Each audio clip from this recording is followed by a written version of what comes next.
Good day, my name is Carolyn Sebron, and I am the organizer for this panel.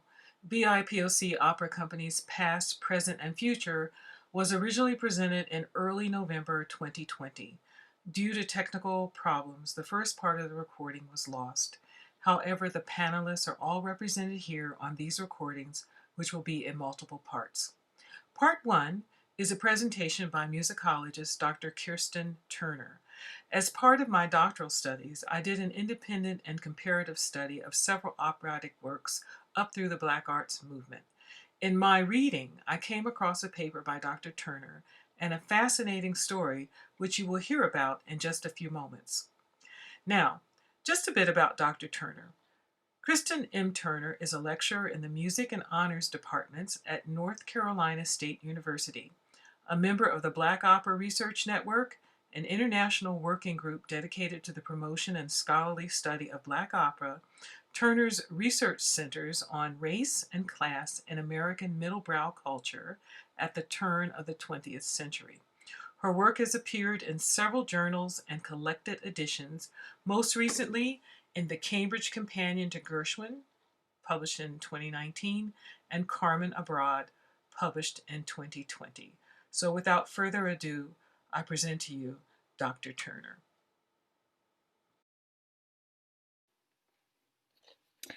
My job today is to present a little historical context for African American involvement with opera production. For much of the 19th century, opera was the most popular form of stage drama in the country. Small troupes traveled the continent performing opera, sometimes in very scaled-back productions, but still recognizably the works of Donizetti, Bellini, Mozart, and Verdi. However, I don't know of any Black opera singers who achieved substantial national recognition until after the Civil War, with singers such as Elizabeth Taylor Greenfield and, in the next generation, Ciceretta Jones. These singers had few opportunities to perform in full opera productions, as white troupes would not employ them. Instead, they sang opera arias in recitals and also in vaudeville acts. For instance, Jones had led her own vaudeville troupe for over 15 years, beginning in 1896, but for most of that time she only ever performed operatic repertoire. The first Black opera company that I know about is the Colored American Opera Company, which performed a few nights of The Doctor of Alcantara by Eichberg in the Washington, D.C. area in 1873. The performers were part of a church choir at the St. Augustine's Catholic Church, which was a Black congregation.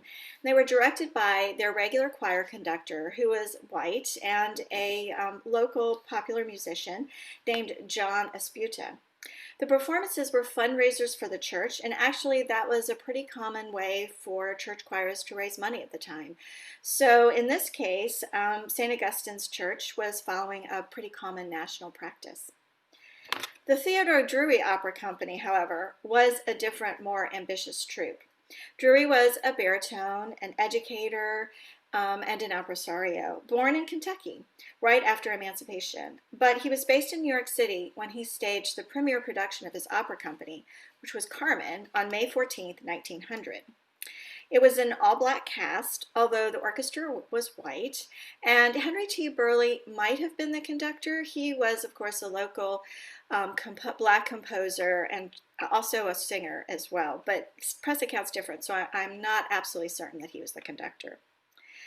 The theater, which was the Lexington Avenue Opera House, was available to Drury in May because they were changing from indoor seating to the building's outdoor roof garden for the summer. And he almost always performed there, and he always performed that same week in May because that was when the theater was dark otherwise. I don't know where he got the money to mount this production, but he doesn't seem to have had financial backing from white people, and definitely did not have white management, which actually was unusual at the time because all the other Black musical comedy companies and other drama companies that I know of were managed and usually funded by white people. Drury worked his way up slowly to presenting an entire week of opera in New York in 1906. Some years he went on the road for short trips to areas with large Black middle-class populations such as Providence, Rhode Island. He moved to Boston in 1907, and after 1908, he continued to produce opera wherever he was living, Boston, Providence, or Baltimore, but he never managed to put together several years of opera productions in a row again. The press coverage of his early productions is much more complete than in his later years, so I know a lot more about what happened in those years between 1900 and 1908. Newspapers noted that African Americans in the audience were what was called the colored aristocracy at the time. This was the black middle class. They were ministers, teachers, lawyers, doctors, and postal workers. Most had college educations, and many were descended from free black families. People traveled from as far away as Ohio and Washington, D.C. for Drury's performances. And as you can see from the little bit of coverage I have here on this slide, people dressed in their finest clothing and wore their most beautiful jewels for a night when they could publicly demonstrate their refinement and gentility. And these audiences were also integrated, and they sat in integrated seating in the theaters. The audience and singers were part of what W.E.B. Du Bois called the talented tenth. Their involvement with opera was part of a public lifestyle that emphasized their respectability and accomplishments, which they hoped would prove their suitability for full citizenship, which is especially significant at this time because this is when the Jim Crow laws were being passed, and it was this set in particular, this colored aristocracy, that was really involved in political action against segregation. Drury was never able to employ the most famous black operatic singers of the day, such as Ciceretta Jones, because he couldn't pay them enough to take time off from their busy careers as teachers or singers in popular entertainment. Instead, his singers seem to have come from among his students or other performers who were just at the beginning of their careers. At least some of them were also from the colored aristocracy. For many of these families, educating their children in classical music was part of their respectability, and one of the ways they thought of themselves and their families as being uplifted. For instance, George Ruffin was the Valentine in Drury's performance in Faust in 1902, as you can see from the program that's on this slide. His father was the first black graduate of Harvard Law School and the first black judge in the United States. His mother, Josephine, was a suffragist, journalist, and editor of the Woman's Era, which was the first American newspaper published for and by black women. After 1900, Drury often had to cast white singers in the chorus and sometimes in named roles as well. And this is really astonishing. I don't know of any other large-scale staged dramatic entertainment under the control of a black impresario who had an integrated stage. So, I mean, there might be other examples, but I don't know of them. Also, we might notice the list of operas he performed between 1900 and 1908. And as far as I know, these are the only operas he ever produced during his lifetime, and he died in 1945. At this point, they were the most commonly performed operas in the U.S. at the time, and also, as you can see, some of them featured non-white characters. The outlier in this list is Il Guarani by Antonio Carlos Gomez, which was never that popular in the U.S. It was popular in Europe at the end of the 19th century, but was never done that often here. And as far as I know, this is the only time Drury produced it either. But he might have done it because this opera is set in Brazil and it has Portuguese and indigenous characters. Another set of early opera companies were directed and founded by Harry Lawrence Freeman. Unlike Drury, who only produced European operas sung in English translation, Freeman established these opera companies to perform his own music. He wrote over 20 operas, many of which were not performed during his lifetime. Much of his music is now at the archives at Columbia University, if anybody would like to perform some of them at some point. Born in Cleveland, he moved to Denver in his early 20s, and that's where he recruited the singers for his first opera company, the Freeman Opera Company, which performed his first two operas, Epithalia and The Martyr. They did a little touring outside of Denver as well.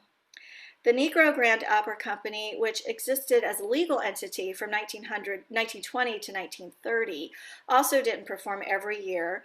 And it seems, based on the press coverage, that his most important production was of his opera Voodoo in 1928, which starred his wife Carlotta. Like Drury, he drew upon his own students for cast members, and Freeman even founded at least 2 music schools during his career. Although there were other short-lived black opera companies, I'll end this history with the first substantial black opera troupe in the sense that it performed for many years and it performed many different operas every year.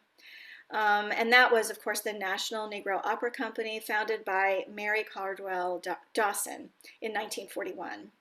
Her singers were Drury and Freeman's musical children and grandchildren, and I'm sure that some of her performers even studied with one of those two men. Although the National Negro Opera Company's premiere production in Pittsburgh was of Aida, an opera that Drury performed as well, Dawson also staged operas by black composers. What strikes me about all these companies is the determination and resilience of the impresarios and singers. It's never easy to stage an opera, but they were doing it in such a hostile environment. They even faced opposition within the black community.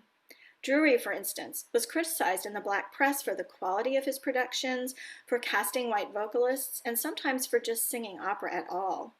Yet in 1912, he wrote in a letter to the editor of the New York Age, which was a black newspaper, "I have listened to opera and singers and music in both Europe and America, and I do not feel in the least discouraged for the Negro race in the field of classical music, for which I have and always will stand, as I believe there is nothing in this world that is too good for the Negro, and with particular regard to the field of high-class music."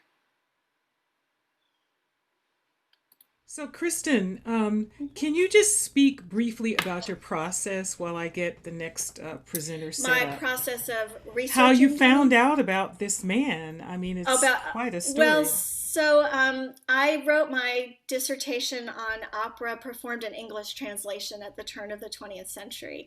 And I spend most of my time reading newspapers from the 19th century.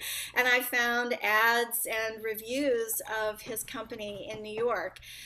It wasn't widely reviewed in white papers, though. He's got reviews in the Times and other white newspapers, but there was absolutely saturation coverage when he first started performing opera in black newspapers. And we're so lucky now as researchers because there are a lot of black newspapers that are available online. So before, what would take a lifetime to go through paper by paper looking for particular mentions of people, now we can just search through databases. So that's how I found out about him and started getting interested in Drury. An awfully fascinating story, and I found your paper while I was doing research to write an independent study on African American opera. Thank you so much, Dr. Kristen Turner.